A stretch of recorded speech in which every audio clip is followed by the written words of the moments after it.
Brian, thank you. While the weather is finally warming up now, the damage may already be done with the recent cold snap we've had the past few days. It's a critical time for fruit and vegetable crops across the state, and below freezing temperatures at night can quickly lead to disaster. TV5's Cameron Ridle spoke to local farmers to see how crops in mid-Michigan are faring. As temperatures drop near freezing, local fruit farmers have been on the edge of their seat, waiting to learn if their crops have been damaged by the recent May cold snap.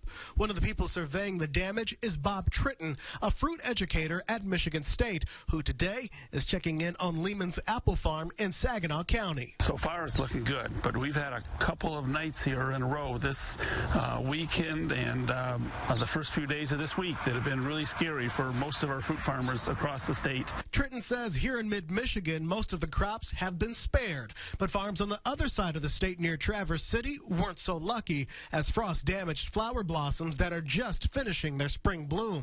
That could spell disaster for cash crops like cherries. Tritton says the temperature on our side of the state just barely stayed above bad news. Boy, we were in the range of a degree or two of being not a disaster, but having a major loss of fruit crops here in East Michigan. John Lehman is the co-owner of Lehman's Green Apple Barn in Freeland. He says he's lost sleep over the past couple of nights, wondering if they're going to lose this year's crop, a possible repeat of spring 2012 when cold temperatures destroyed most of their crop. This has been another weird late winter and spring with the warm temperatures coming and then it getting cold again.